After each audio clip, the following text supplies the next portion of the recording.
Hello, Lucy here. I'd love for you to help spread the word. There are several ways that you can do this. One, you can subscribe to the podcast on your favourite platform, which will ensure that you never miss an episode. Two, you could share it with your friends, your family, your colleagues who might be inspired by the stories that we're sharing. Three, your reviews and ratings are incredibly important. They help new listeners discover the podcast and they give me valuable feedback on how I can improve. So, please take a moment to leave a review. Your support is what makes this possible. I'm on a mission to inspire, motivate and empower fellow creatives to take the road less travelled, and I am so grateful to have you along on this journey with me. Okay, let's get to the episode.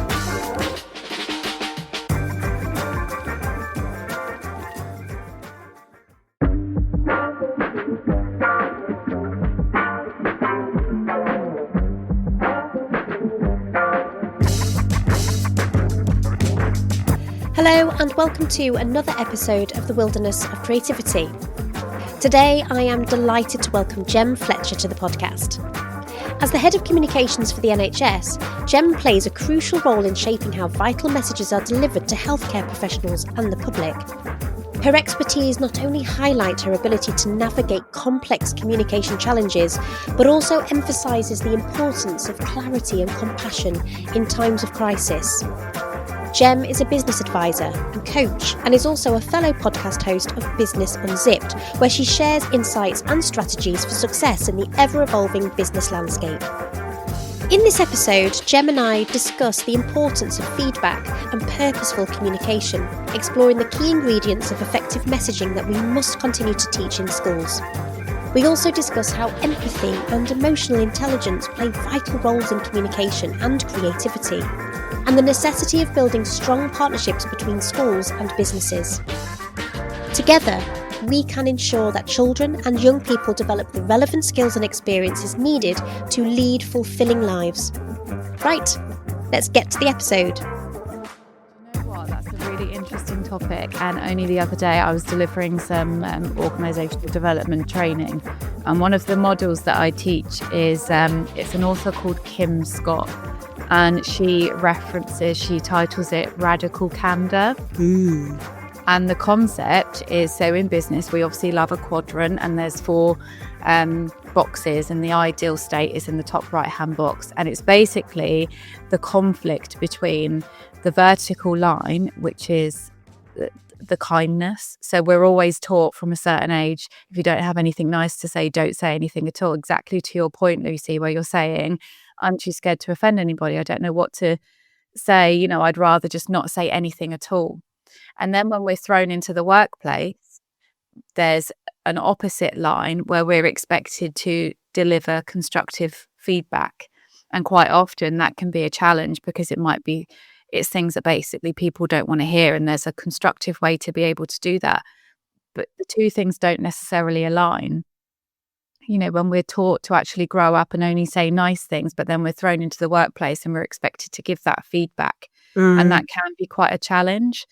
And so the concept of this is how you sort of think about the listener and how they're going to receive your information, and you have to get comfortable with giving the feedback. But there's a right way and a wrong way to do it. You need to do it with empathy and tact, obviously. So yeah, have a look. Radical Candor. It's great.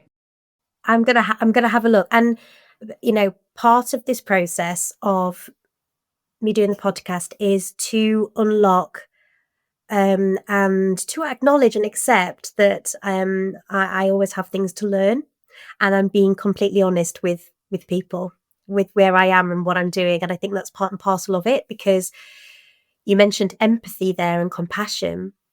I am in a position where I am teaching those skills in our children, and I'm also trying to raise a little boy as well to have those skills. And it's really interesting that you brought that up in business, because I think sometimes we can lose confidence in our potential, in what we want to become, because we've received feedback that has knocked us sideways. Yeah, feedback is a really it's a wonderful thing, but it can also be used in the wrong way. So you also have to be ready to receive it and choose whether you receive it or not. Not all feedback is constructive. And some of it is about the person that's giving it rather than you actually receiving it as an individual. So you then have to sort of compartmentalize where you can listen and say, thank you, I will take that on board if it's relevant. But if it's not, and it's just more about them, you can say, okay, thank you. And then you essentially just throw it away. You don't always need it. It's not always necessary. But I think teaching those skills, those life skills, and how to be compassionate in the younger generation is absolutely paramount.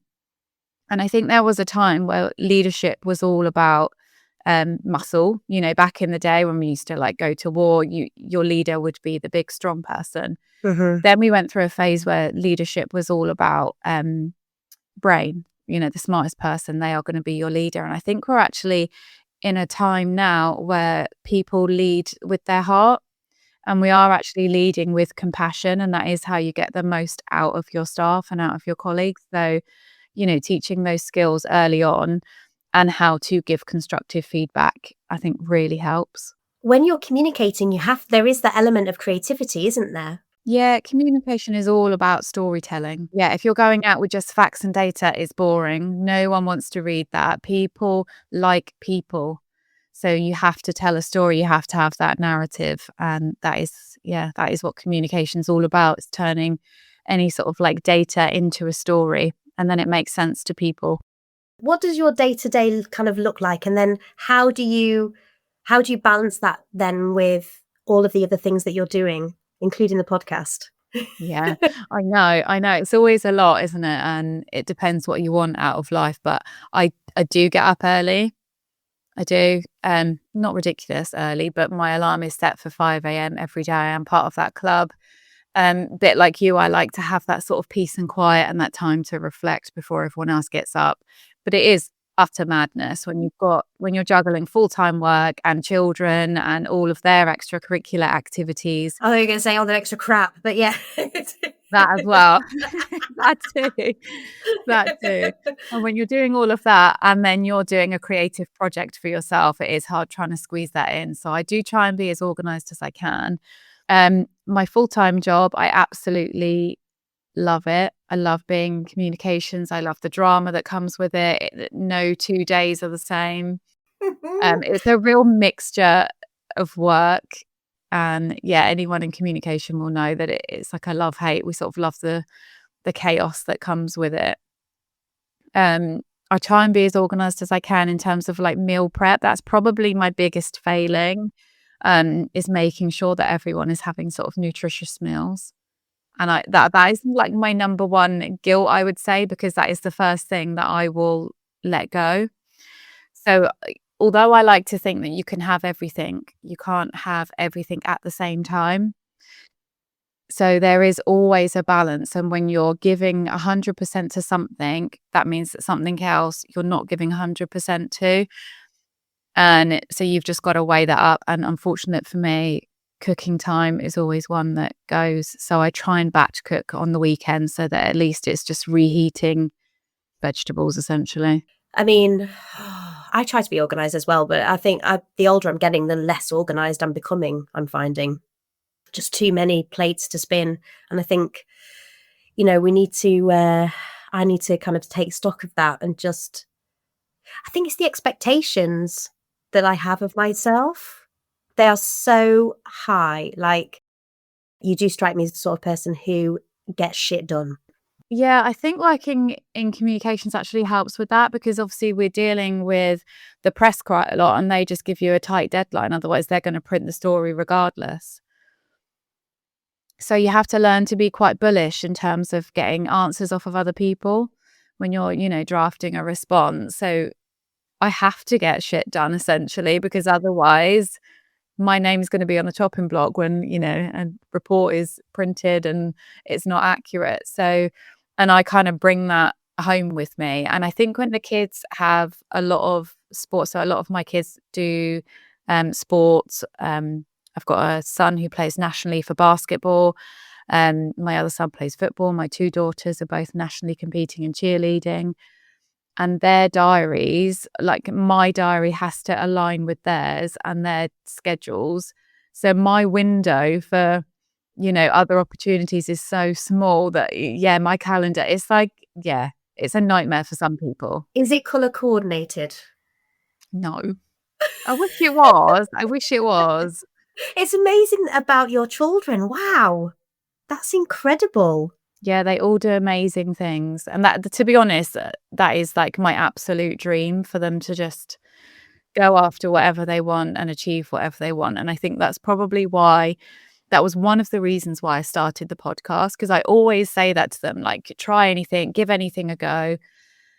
There's no such thing as failure. It's just lessons that you learn along the way. But then I realized that I was just being an absolute hypocrite, because I was sitting there. I've got sort of, I don't like the word entrepreneur, but that's my mindset. I've always liked to try things. And here I was just comfortably sitting in full-time employment, getting on and not actually doing what I naturally want to do, which is another reason why I started. That small window that you have, Gem, you've managed to fill it. I do, always, always. So do you have time to stop? And when you are still, what happens? I don't. Do you know what? 'Cause I think it's a bit like what you prioritize. So some people love going to the gym, and that will amount to 6-7 hours a week of gym time.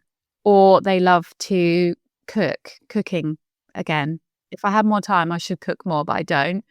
Cooking can take a lot of time. Some people like to love films and watch films. I'm not really fussed about watching TV and films. So I think any downtime that I have, I prefer being creative. So I don't see sitting here talking to you that this is my free time. And I love doing this, and I love to read. I love to learn new things. So I would quite happily, if, the TV is on in the background, I will pick up a book, or I will look at something new on my phone. And I do see that as my downtime, because I'm not thinking about my own responsibilities in terms of my workload. I'm not, watching the kids. It is my time. So I think that's probably what I would call my downtime. And I do have a little puppy that I do take for a walk. She's absolutely beautiful, but she's so small. She'll quite happily just walk around the block. So I can't even say I go for hours and hours of walks either. And you do watch TV because you like maths? Yeah, I do. That's my guilty pleasure. It's the one program that I love. Honestly, it's the one show. And whenever it's on, you won't see me then until it's finished. No. But it's just an escape, isn't it? You sometimes so you do switch off, but you switch off and absorb the drama. Yeah, love the drama. But I follow all of the coaches to sit on the sofa. They're great. Do you like observing behaviours and understanding what's really going on? Yes. Yeah. Yeah, non-verbal communication is so important. Body language, eye contact, all of it is fascinating. The human beings are absolutely fascinating to watch. They really are. And now I'm just like really self-conscious I'm so super self-aware. So I know how sometimes I can come across like this like nervous little little puppy. Maybe that's completely wrong. No, do you know what? Self-awareness is, emotional intelligence. It's great to be self-aware. It's the only way to grow. If you know your own flaws, your strengths, your weaknesses. So I think you're actually a great communicator, because you're aware of how others are going to receive your information. I'm really going off piece now, sorry, with all these questions. Doesn't matter. When you're locked in, I mean, you called it drama, but when you're at that crisis point and you're dealing with something, I can imagine it almost being like an out-of-body experience, like you're watching and listening and you're feeling all of the different elements, like the energy in the room and all of that sort of stuff. And it's, how do you start to unpick that to then come to a solution? There's like a cycle that you kind of go through. So the first one is sort of data gathering. So you basically get as much information as you can from everybody, because you have to know the full picture in order to give the right outcome and have the right response. You can't just go off of what one person is saying or one thing you've read. So you really have to gather all of the data, all of the facts, and then you decipher what it is that's being asked of you. collate that response and then frame it in the most suitable way and work with the journalist or whoever is in contact with you. So it's kind of a cycle and it's a process. And I think by breaking it down into a process, it takes away that sort of overwhelming feeling of like, shit, this is a big thing here. And you just sort of do it bit by bit, and then you start to make sense as to what's coming in and which parts you need to talk about, which parts are irrelevant, and also look at the bigger picture and any wider impact that's going to have. So quite often you're so focused on that one thing that's come in, but actually your response could have a ripple effect on the other parts of the business. So you really have to be able to take a step back, a bit like what you're saying, have that out of body experience and look down and see all of the workings on so that okay, that's the way we're going to respond. Has starting the podcast and the skills that you're continuing to develop in that arena influenced and informed what you do day to day? Or were there already crossovers, do you think? I think there was already crossover, but I think what I've found really interesting is looking at different sectors and looking at similarities and differences. So you can become very knowledgeable in your own sector, whether it be healthcare, whether it be retail or whatever. But actually, when you start looking at other arenas, it's really interesting to see the similarities of some of the issues and challenges you face, but also some of the differences. And you can learn a lot and bring that into your own sector as well. So that has been invaluable. I think more schools should be encouraging and developing partnerships with businesses, like joining the dots a little bit more, because it feels very much like you're in school, then you go to university, and then you get a job. Well, surely those partnerships and those collaborations would ensure that those children and the young people have got the skills in communication and lots of other things that employers are looking for. Like, is there a gap, do you think? Massively, massively. It goes back to the conversation we had earlier when I'm talking about, if you haven't got anything nice to say, don't say it. And then you're thrown into the workplace where you're expected to then give feedback. There is a huge gap, and we are doing the kids a disservice by not actually addressing that. Things like negotiation skills, how to have a healthy debate. If you don't agree with someone, how do you actually constructively get your point across without it turning into an argument or having an emotion attached to it? It's actually really difficult. And again, it's not something we learn in school, and it's almost not something that we come across either, because you're surrounded by friends and family who have the same opinion as you. And when you're in the workplace, there are lots of differing opinions, and it doesn't necessarily need to do with politics or, religion. It could just be the way that in which they see the project going. If you don't align, you've got to be able to argue your point professionally. Such a good point. So yeah, I think there's a huge gap, and they don't do much with workplace. What's it called? Like work experience. Work experience. That's the one. Yeah. So my eldest son didn't have any opportunity to do work experience, and my middle son, who's currently in year 10, he is going to do like a day. So now I'm organizing for him to do work experience in half terms, because again, he's got an idea as to what he wants to do, but he's 14. He doesn't actually know. He's just got that idea, but I don't want him to rely on that one idea. I really need him to experience it to really think if that is the right way. It's such an interesting point. We are missing something, I think, in education. I mean, I was trained in secondary, but I'm now in primary, so I've seen it on both ends. Okay. Secondary, when it comes to work experience, it feels very much like a box ticking exercise. And so that's going to give them a false impression of that industry or what they think they should be doing. So I think it is really important that we look at that and how businesses and industries can work more effectively with schools and develop those partnerships. Yeah, and I think it should come in at primary age as well. What would that look like? Do you, like if we could map that out, what do you think that would look like? I'm really going off piece now. That would be amazing. I mean, that would be amazing, wouldn't it? But to come in and do sort of little workshops with the children and have them debating on things from the age of like 7.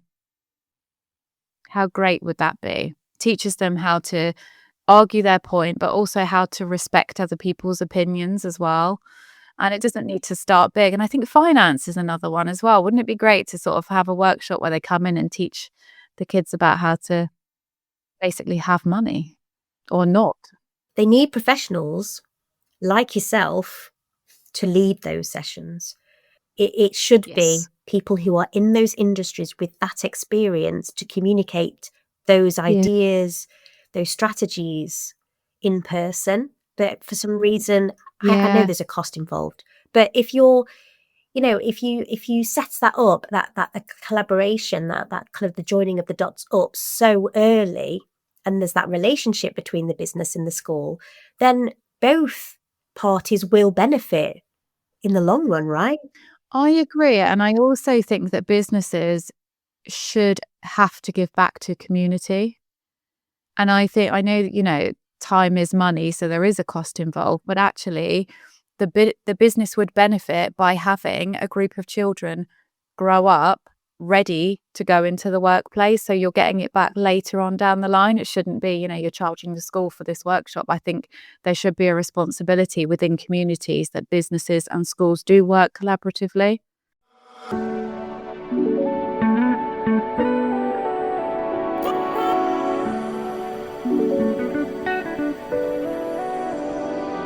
What's the best thing about being a mum? Seeing them flourish. Yeah. Yeah, which is not easy because I have to push them in ways that aren't nice. So, I mean, we're in a digital world. They love their iPads, they love the TV, all of that kind of stuff.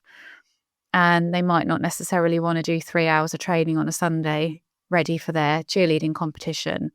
But then when they get their sparkly uniform and they get to put that on for the first time and they are ecstatic about that, it's got about 1,000,000 rhinestones on it. I mean, it's so sparkly.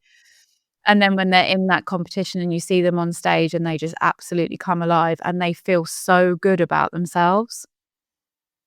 And but that's only come through me making them go to their training and making them go to their sessions. And yeah, it's always a balance, isn't it? You can't be their mum and their friend. And teaching them life lessons is never fun. No, there's going to be pushback, isn't there? It must be nice to see them, especially your daughters on stage performing, especially as you kind of went down that path for a little while as well. Oh, it's like a dream. It's like a dream. Obviously, I had the 2 boys first, and it was always, muddy football fields and standing in the cold and all of that. So yeah, to have girls on the stage is amazing. And it might not be something they carry on, but it will certainly set them up to feel comfortable in presenting and all those kinds of arenas. So it's money well spent. Would you go back to the stage?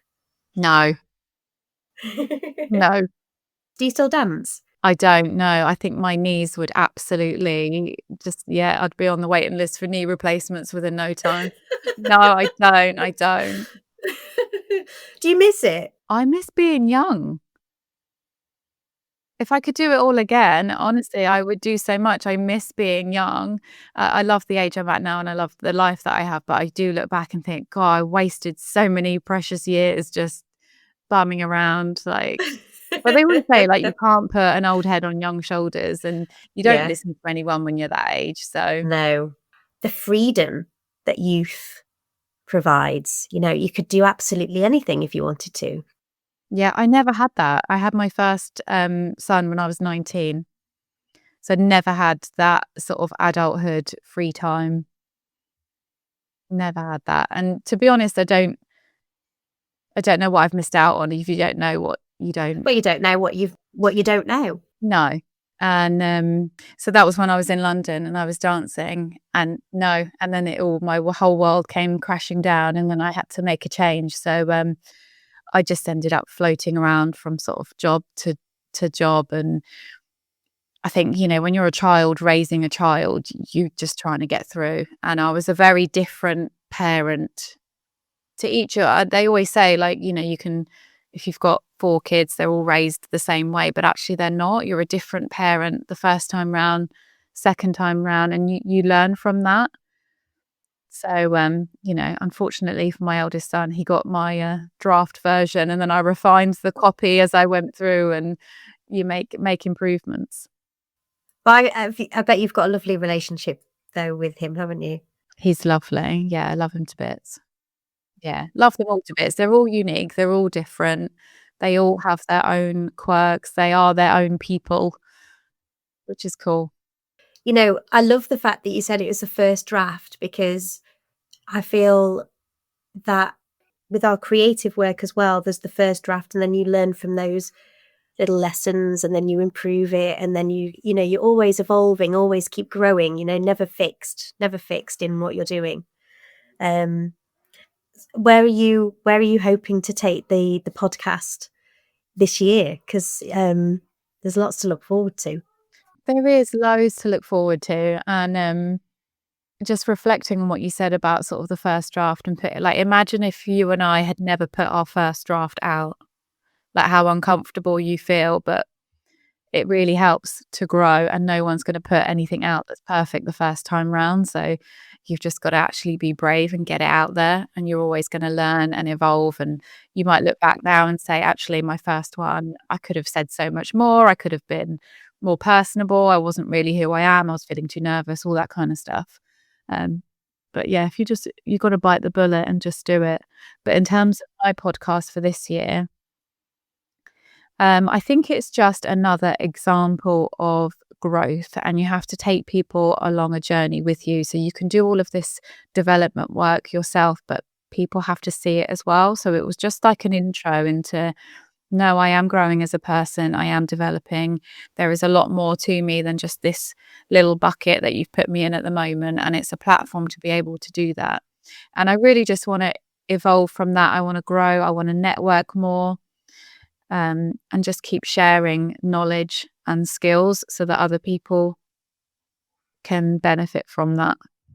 Well, I mean, the Women in Podcasting magazine, because that was how I came across you. Yeah. And the podcast. They will be, I should imagine, come April, because you and I started our podcasters around the same time.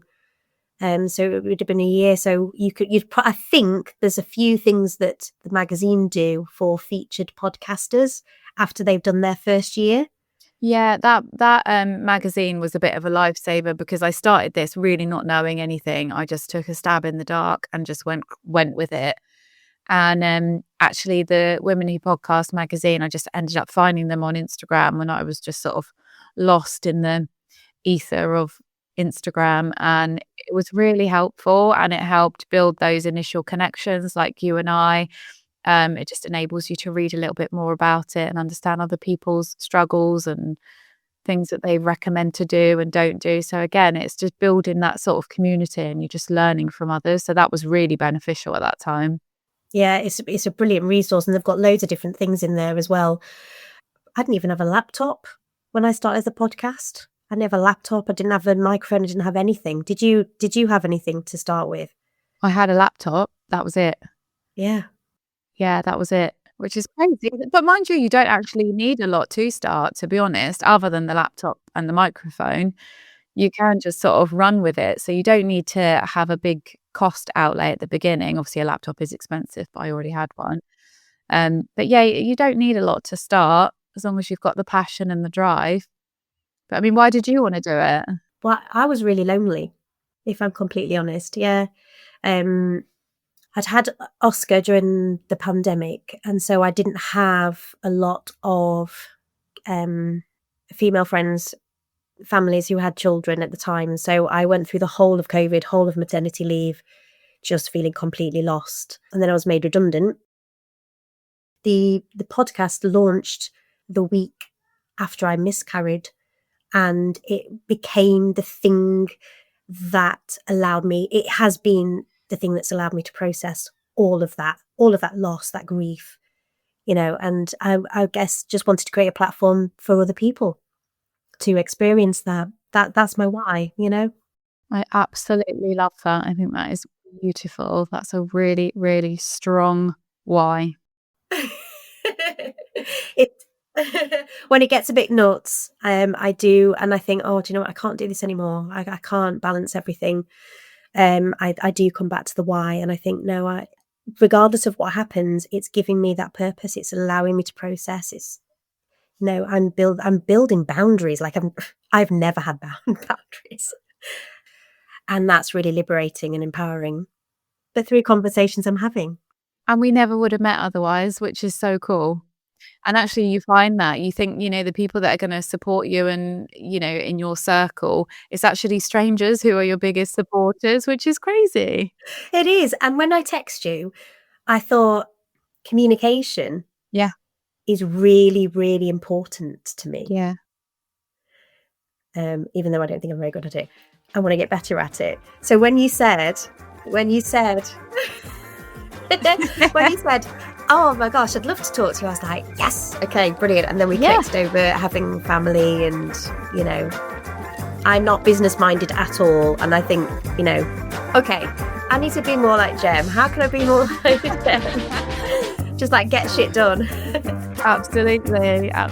But now I need to colour code my diary. So now I've taken an action away from this meeting.